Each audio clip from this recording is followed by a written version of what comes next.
Acerte, está feliz, está orgulhosa. Nós estamos felizes, emocionados, e a sua presença aqui é algo gratificante, do mais digno dos registros. Muito obrigado, Divaldo. Vai sair, senhor. Ele diz, mas o senhor não é o Divaldo Espírita? Eu digo, sou.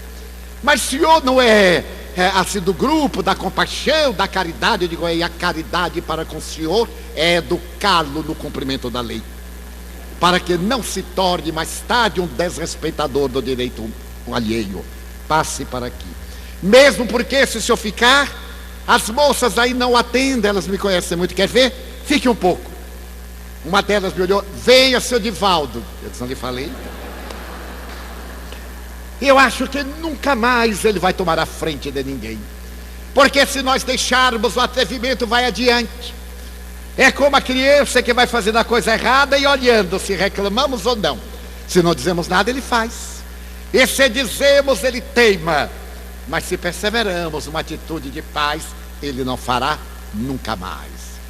Então a violência é uma problemática de saúde no organismo social, porque nós somos violentos.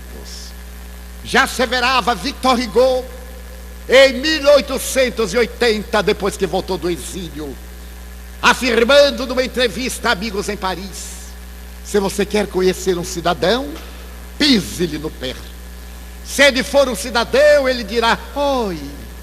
Mas se ele não for um cidadão, é claro que ele dirá outras coisas, caso não venha a ter gestos de agressividade. Eu estava no ônibus com um sapato novo inaugurando, quando veio um mastodonte e chegou no meu sapato e posou 100 quilos. Eu lamentei que ele era muito mais alto do que eu. Eu não seria violento, mas discretamente dar-lhe uma cotovelada, mas ele era muito maior.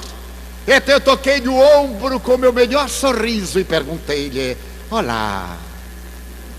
Ele assustou-se. Olá, o senhor não está sentindo uma coisinha fofa embaixo do seu pé? Estou. Eu disse: é meu pé. Tire a sua pata de elefante de cima do meu pé. Então aí eu fui um pouco mais explícito. Ele disse: desculpe. Eu digo: sim, desculpo, mas o senhor acaba de rasgar a camurça do meu sapato, que eu havia comprado a prestação. Então é a calamidade da violência. Temos necessidade de não compactuar com os violentos.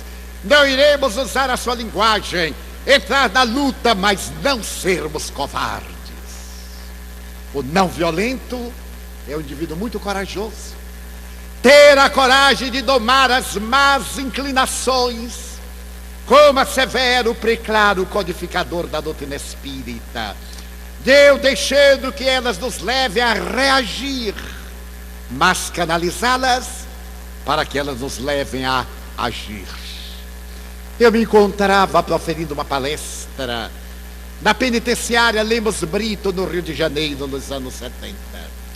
Ali estavam 200 reeducandos que praticaram crimes hediondos. O diretor da prisão me havia pedido para falar sobre a paz, falar sobre o amor. Foi logo depois do período paz-amor dos hippies. E eu olhei para aqueles detentos, o semblante, a psicosfera, o ambiente, e perguntei-me como é que eu iria falar sobre paz e amor, se eles ali estavam forçados à mira de metralhadoras. Como é que eu poderia falar sobre paz e amor?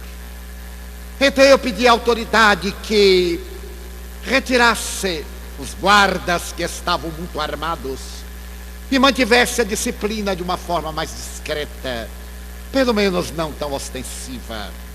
Era semana de Natal, e ele me disse: mas é um risco, eles poderão sequestrar-nos, tornar-nos reféns.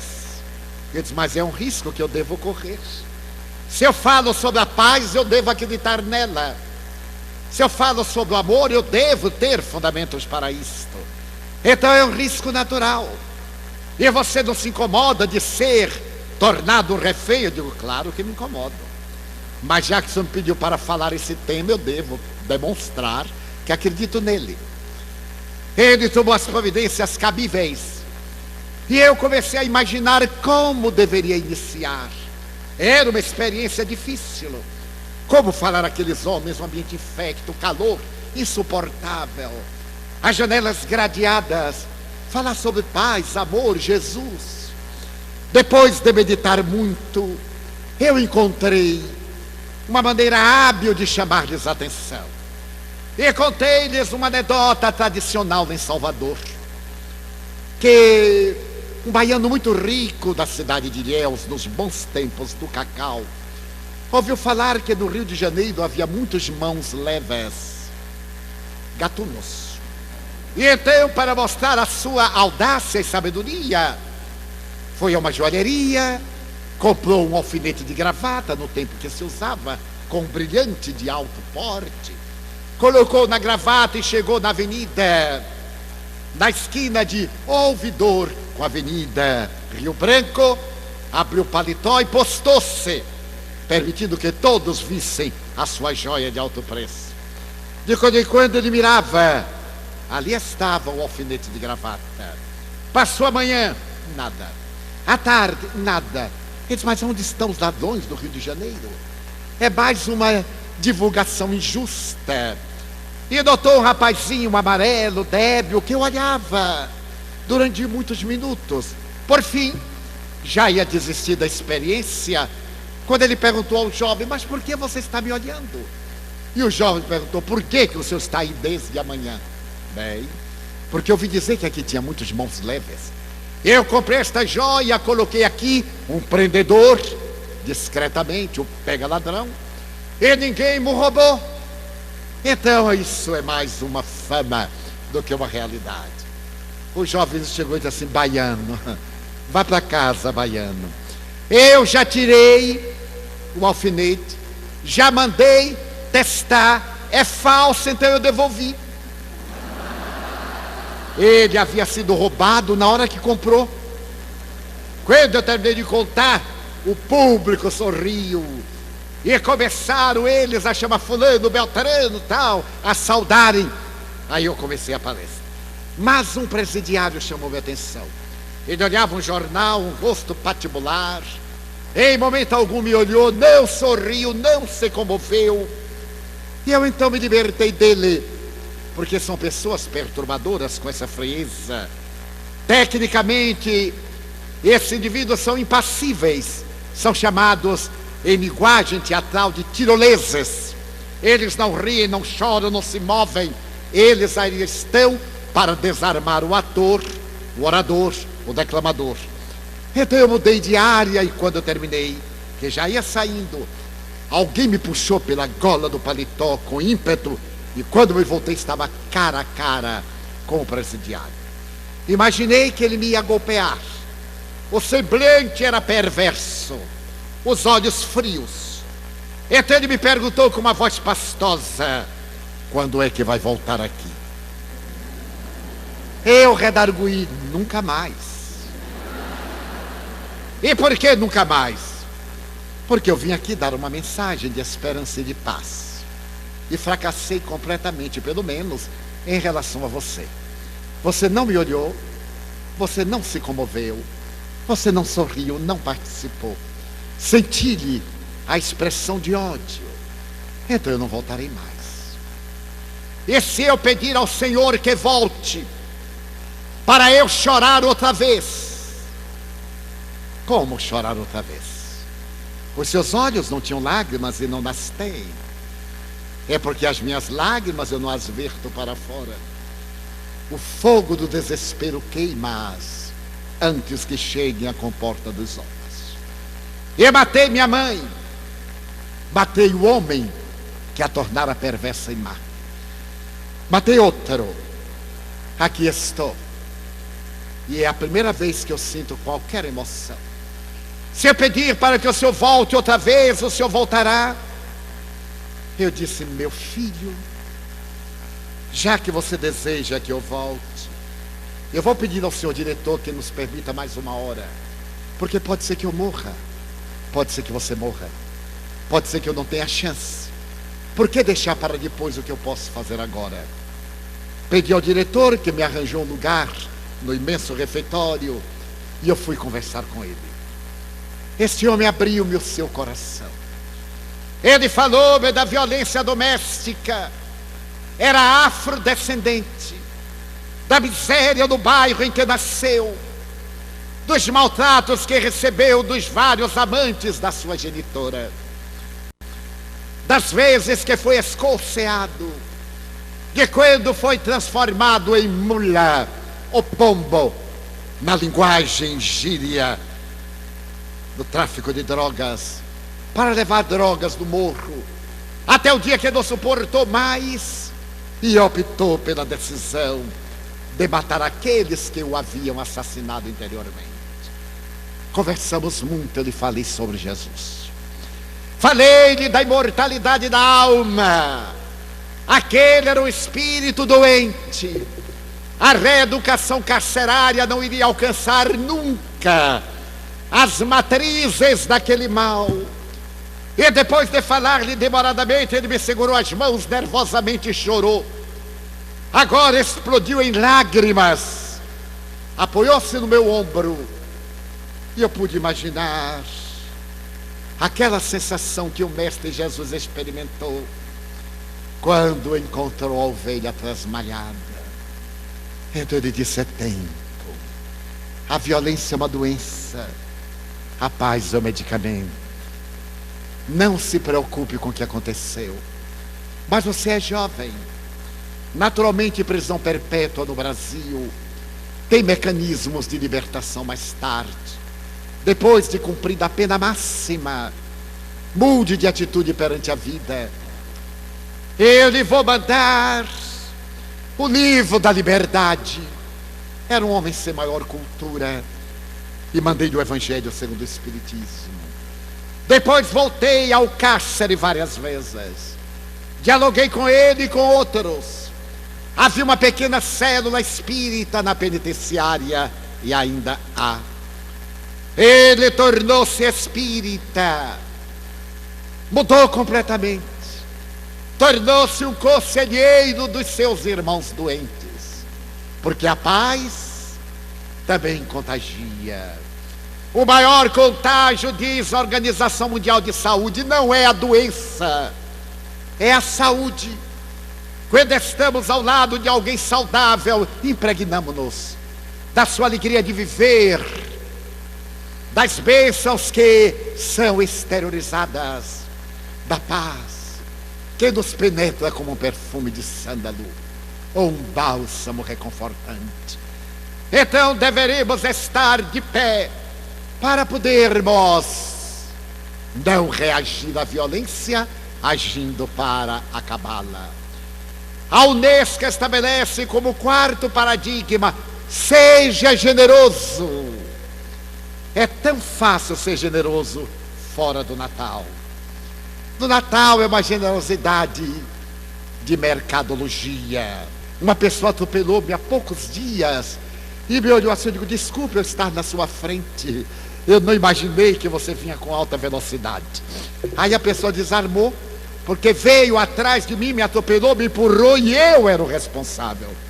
Então eu pedi desculpa por ser o responsável, por estar à sua frente. Terminamos apertando-nos as mãos. Quem é que não pode ser generoso e desculpar? Não levar tudo à ponta de faca. Ter a oportunidade de entender que o outro talvez seja um psicopata, que o outro não está bem consigo próprio. Eu recordo-me de uma grande terapeuta do perdão, que no seminário ensinava a técnica do perdão. E uma jovem que odiava o seu chefe, porque era perverso, era sádico, e planejara no dia seguinte esbordoá-lo e perder o emprego. Acercou-se-lhe depois do seminário e perguntou-lhe: doutora Cassárdia, a senhora fala que é fácil perdoar, como se fosse tão fácil? E a doutora disse: mas é claro que é fácil perdoar, mas eu odeio o meu chefe. E por quê? Ela narrou: porque eu odiava a sua perversidade, a maneira como a tratava. Então, depois que ela pôs para fora de uma catarse o seu drama, A psicoterapeuta lhe disse: não perca seu emprego. Seu chefe lhe quer muito bem. Essa agressividade oculta uma ternura mal disfarçada, até o interesse subjacente. Quando ele for rude com você, não reaja, não fique com mágoa. A mágoa dá forças ao opositor. Olhe para ele, sorria, e olhe-lhe para a artéria do lado esquerdo, a chamada jugular. Olhe para ela, mas olhe como se estivesse preocupada. Ele vai terminar perguntando: o que é que está me olhando? Você diga: não é nada, senhor. É que eu tive um tio como o senhor. Toda vez que ele se contrariava, a artéria subia, subia, e um dia estourou e ele morreu. Então eu estou olhando para ver a hora que o senhor vai estourar. Ela disse: dá certo, tente. Ela então resolveu adiar o dia que ia perder o emprego e que ia golpear o patrão. Quando ela chegou, ele disse logo: sempre chega antes da hora. Reclamava porque ela chegava antes da hora, porque saía depois da hora, porque era exímia datilógrafa e mecanógrafa. Ela então parou pela primeira vez e sorriu, porque ela saía aborrecida. Agora ela disse: eu vou testar a terapia. E ele aproveitou, se descarregou. Ela então olhou para a jugular dele e ficou parada. Ele ficou encabulado. E ela ficou olhando. O que é que você está me olhando? Nada, nada, nada. Eu estou olhando só para a sua artéria. Quando o senhor se contraria, ela sobe. É igual ao tio que eu tinha. Ele se contrariava, a artéria crescia, um dia estourou, ele morreu. Estou esperando que a sua estoure. Mas, e cresceu, cresceu. Como eu não noto, é que o senhor voltando ao paz, ela desce. E daí por diante, toda vez que ele reclamava, ela olhava em direção da artéria. Ele corria ao espelho e disse: você acha que meu caso é grave? Gravíssimo. Titio morreu inesperadamente. Um dia ele: sabe por que eu sou assim? Por culpa das mulheres. Mas que ele fizeram as mulheres? Todas são iguais. Você precisa ver a mulher que eu tenho em casa. O que ela faz comigo, então eu descarrego em você. Fenômeno de transferência conjugal. Apanhava em casa e descarregava na funcionária. Mecanismo de liberação. E ele contou o seu drama existencial, o relacionamento com a esposa, convidou-a para lanchar. Ela atendeu e não foi mais adiante porque ela reagiu. E ele se tornou acessível. Então é necessário ser generoso. Aquele que nos agride é um autoagressor. A Unesco estabelece mais um paradigma. Esse paradigma é ouvir para compreender. Aprendamos a ouvir. Todos temos muito o que falar e poucos sabemos ouvir. Se nós chegamos a um amigo e dizemos: eu ando com uma dor de cabeça, e logo diz: cuidado, hein? Pode ser um câncer cerebral. E a gente já... Porque ninguém quer ouvir, todo mundo quer falar, quer queixar. Aprenda a ouvir para compreender. Deixe o outro falar. Eu tenho uma amiga que consegue falar mais do que eu.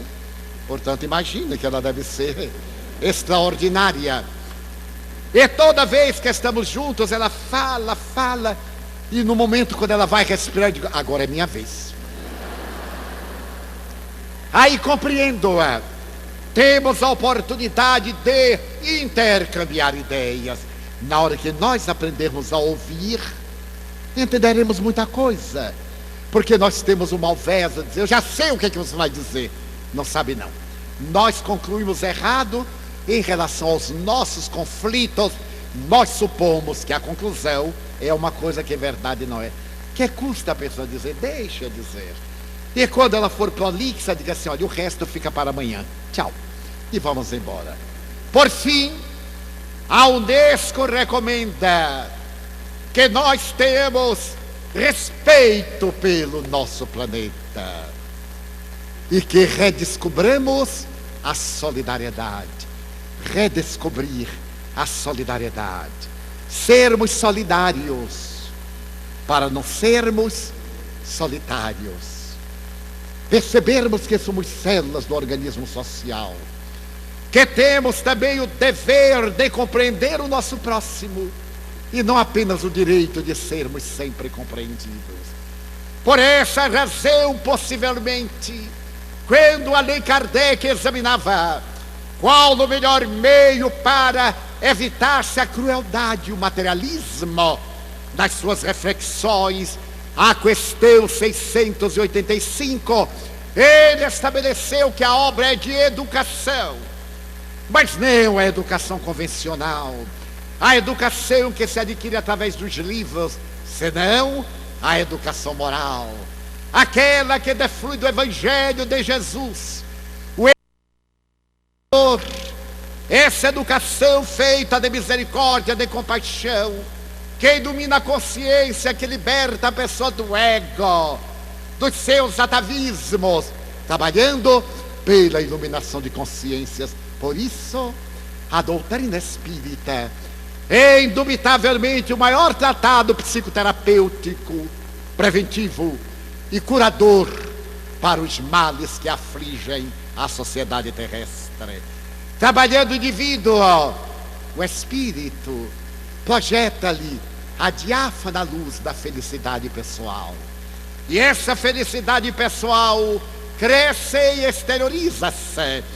Quando falamos em felicidade, não quer dizer que não tenhamos momentos de infelicidade ou aquilo que atribuímos como insatisfações. Afinal, os terapeutas da felicidade dizem que não há uma felicidade horizontal, mas sim uma felicidade sinuosa, feita de picos de prazer, de picos de ansiedade, para cima ou para baixo, e que a felicidade será a média aritmética dessas emoções. Quando estivermos na fase ascensional, evitarmos o exagero, e quando estivermos na fase de queda das emoções, evitarmos a depressão. Então poderemos trabalhar em favor da paz que começa em nós. Essa paz que anelamos para o mundo começa em nós, quando cada um de nós tornar-se pacífico, por consequência, pacificador. Para concluir, gostaria de narrar uma experiência da Mansão do Caminho. Faz muitos anos, pelos anos 80, nós tivemos a ideia de trabalhar com meninos de rua, quando ainda não eram conhecidos como em risco social. Eram chamados de pivetes, ou capitães de areia na linguagem baiana, imortalizada por Jorge Amado. Eram crianças muito violentas, e resolvemos realizar uma atividade para atrair essas crianças. Que atividade poderia ser? Pensamos numa sopa, uma sopa para as crianças. Sopa na Bahia é muita audácia, aquela temperatura agradável de 28, 36, com a sopinha quente meio-dia. Ao invés de reidratar, desidrata. Mas é muito fácil, como diz o Dr. José Raul Teixeira. Por que os pobres têm que tomar sopa? É sopinha, sopa, sopão. Essa é a sopa dos pobres, aquele é o sopão dos pobres, etc. Então anunciamos, olha, meio-dia, traga a meninada para tomar sopa conosco. E eu ia também, tomava sopa, transpirávamos todos juntos. O suor caía na sopa, depois nós tomávamos suor com sopa. E é depois que eles estavam acostumados, um mês e pouco, eu dizia, bem, mas agora para tomar sopa amanhã tem que chegar às 11. Mas às 11 horas, tio, para lavar o rosto, lavar as mãos, lavar os pés. E precisa para tomar sopa? Precisa, senão não toma sopa. Então eles vinham às 11. Depois estavam bem acostumados. Agora tem que chegar às 10 para tomar banho inteiro. Mas para tomar sopa, tomar banho, porque o suor que vai cair na sopa é envenenado. E depois do banho é melhor. E para jogar um pouco de bola e tal. Depois tem que chegar às 8 para estudar. Ia tomar a sopa. Entra na hora da chegada, faz um pequeno lanche, um café. Depois tem um lanche às 10, depois tem a sopa, que agora já era um almoço. E eles iam. Frequentava a Mansão do Caminho uma senhora suíça, que toda quarta-feira ia à nossa creche, uma dama muito rica, só usava roupa de grife, naquela época, Pierre Cardin. Estava sempre muito bem penteada, estava um figurino vivo. E do bairro em que ela morava, era um dos mais elegantes de Salvador, havia um ônibus climatizado, que a deixava na porta da Mansão do Caminho, que era o bairro mais violento do estado da Bahia. E eu dizia-lhe: dona Madeleine, a senhora deve vir assim mais simples, mas Divaldo, eu não tenho jeito de me vestir como o povo. Ele: mas é um risco, porque a senhora, com essas bolsas, com esses sapatos, com essa roupa, vai chamar a atenção. Mas é que eu saio daqui, tenho compromissos. Ele: eu só estou advertindo, porque aqui no bairro a miséria é muito grande. Mas não há conversa. Certo dia, dona Madeleine chega muito aflita e me diz: Divaldas, ela não conseguia falar meu nome. Divaldas, eu quero lhe contar uma desgraça que me aconteceu. Estava pálida, trêmulo, cabelo desgrenhado. Pela primeira vez eu a vi com o cabelo desarrumado. Mas dona Madeleine, veja minha bolsa, veja o que houve. A alça da bolsa estava cortada. Mas dona Madeleine, o que aconteceu? Culpa sua. Eu ia pegando o ônibus e então veio correndo uma piveta, chegou com a tesoura, cortou a minha bolsa e saiu correndo com ela da mão. Eu gritei: dá minha bolsa que eu vou para Divaldas Franco. Ele aí parou e gritou: vai para a Mansão do Caminho. Vou para a Mansão do Caminho. Ah, então, muito bem, a senhora desculpe, aqui tem a bolsa, um abraço, tio Divaldo.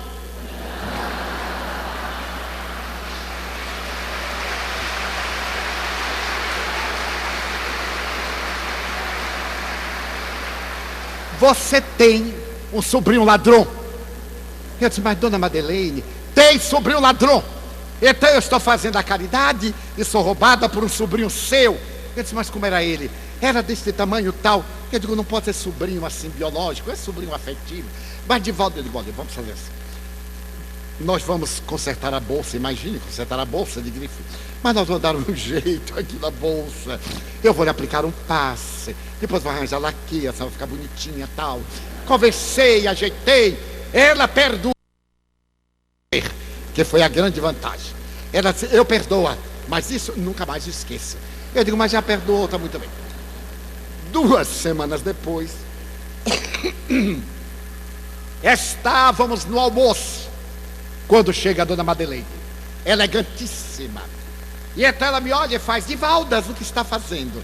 E eu digo: é hora de servir o almoço, dona Madeleine. A senhora quer me ajudar? Ela disse: mas muito bem, eu gosto muito, criança. E então ela foi me ajudar. Quando ela estava me ajudando, que ela olhou: olha o ladrão. Divaldas, olha o ladrão. O meninozinho não tinha mais que 8 anos. Ele levantou-se, bem baiano, muito inteligente, é claro. Levantou-se e disse assim: ladrou, vírgula. Eu tomei a bolsa por engano e devolvi. Foi ou não foi? Eu disse: meu Deus, não é um ladrão, é Robin Hood. E eu disse: mas meu filho, você roubou a bolsa da senhora? Tio, uma loura dessa, no mês de novembro em Salvador, eu pensei que era turista. Então eu fiz o favor a ela de diminuir o peso da bolsa, porque quando eu chego em casa eu apanho. Mas quando ela disse que vinha para a Mansão do Caminho, eu devolvi, em respeito à Mansão do Caminho. Eu não fiz bem? Ele fez muito bem, mas faria melhor se não roubasse, se não furtasse, se não agredisse. Conversei com ele.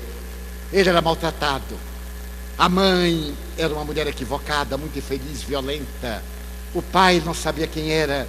O último parceiro da mãe era um ébrio que eu surrava diariamente e mandava para a rua, para que ele trouxesse algo de qualquer forma.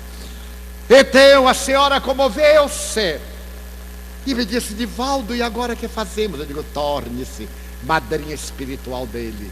A senhora desejou tanto ter um filho. Aí está, não precisa levá-lo para casa, mas a senhora pode financiar os estudos. Poderemos interná-lo numa associação, no educandário e tal. Hoje ele é advogado. Eu estava em Zurique, como vou todo ano em maio, nos últimos 19 anos.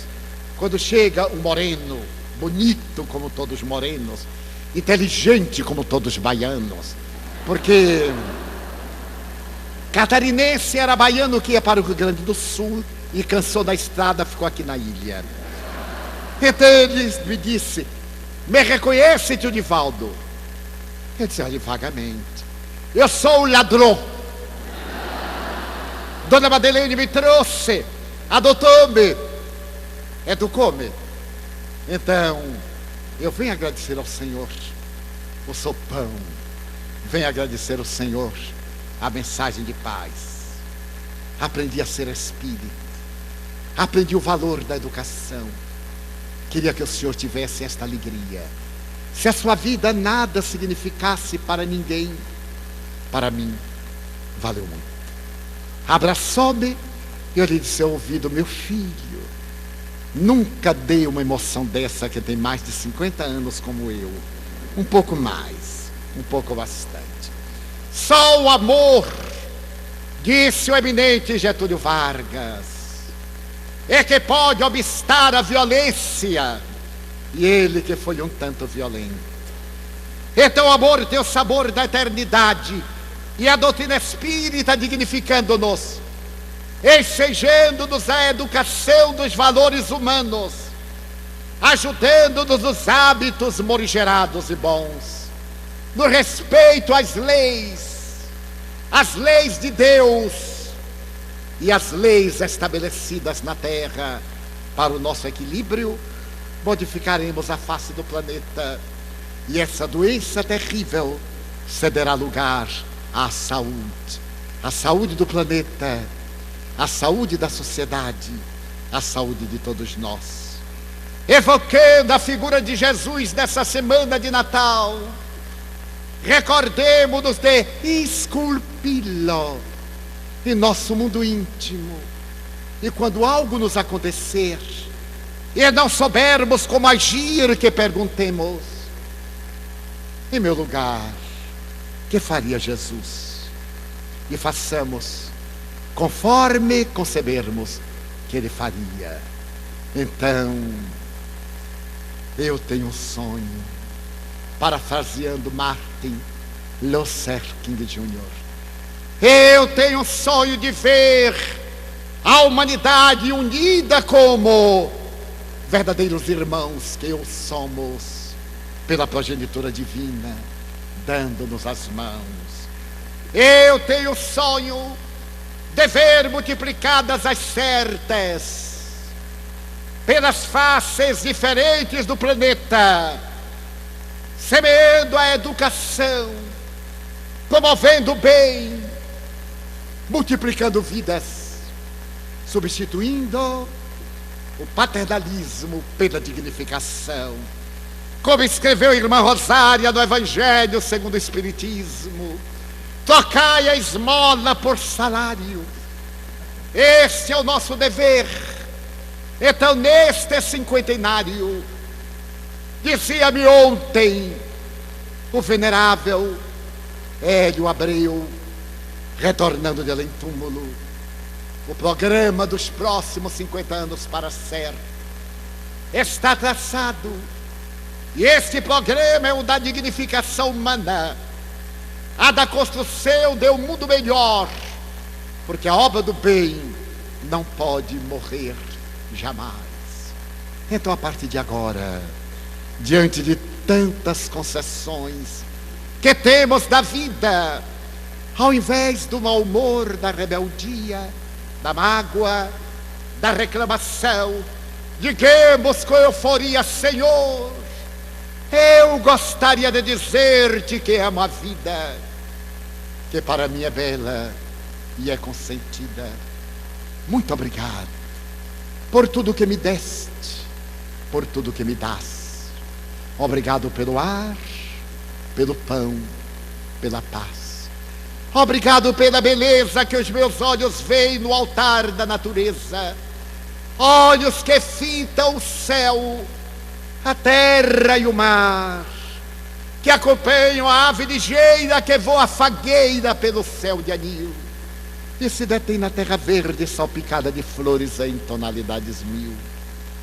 Muito obrigado, Senhor, porque eu posso ver meu amor, mas diante da minha visão eu detecto os cegos que se debatem na escuridão, que tropeçam na multidão, que choram na solidão.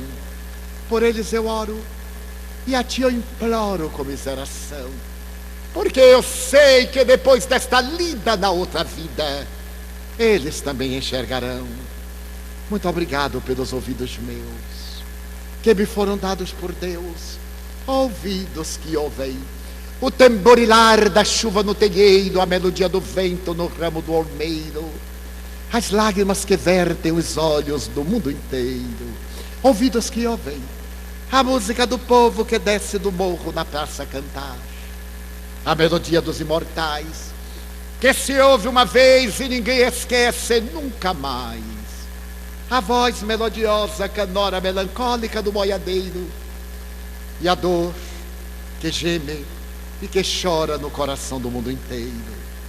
Pela minha faculdade de ouvir, pelos surdos eu te quero pedir, porque eu sei que depois desta prova na vida nova eles escutarão.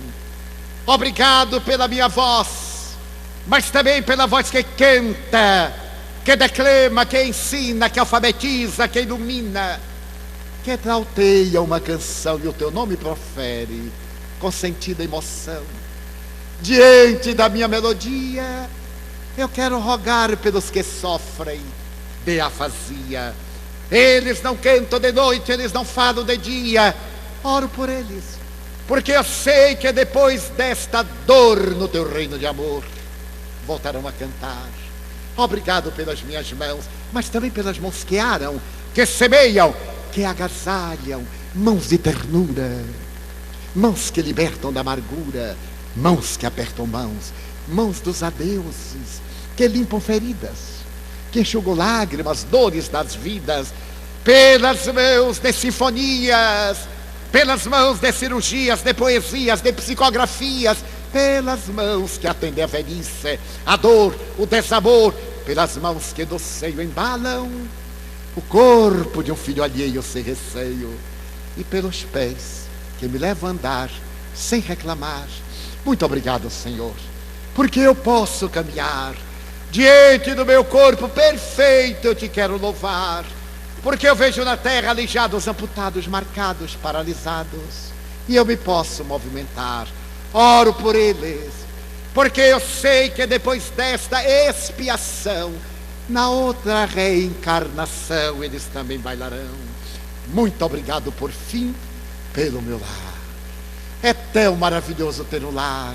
Não é importante se este lar é uma mansão, ou uma tapera, um duplex, ou numa favela, um ninho, um gravado de dor, um bangalô, uma casa no caminho, seja lá o que for, mas que dentro dele exista a figura do amor, amor de mãe ou de pai, de mulher ou de marido, de filho ou de irmão, a presença de um amigo, alguém que nos dê a mão, pelo menos a companhia de um cão, porque é muito triste viver na solidão.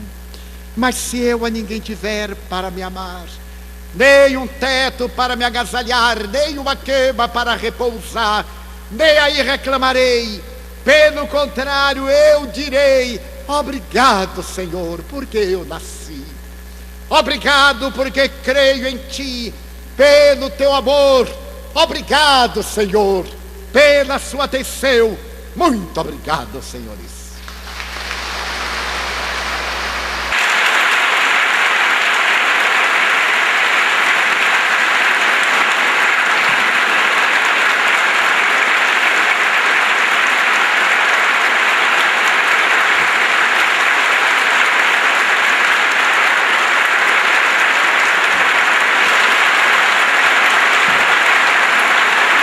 Obrigado, Divaldo Pereira Franco.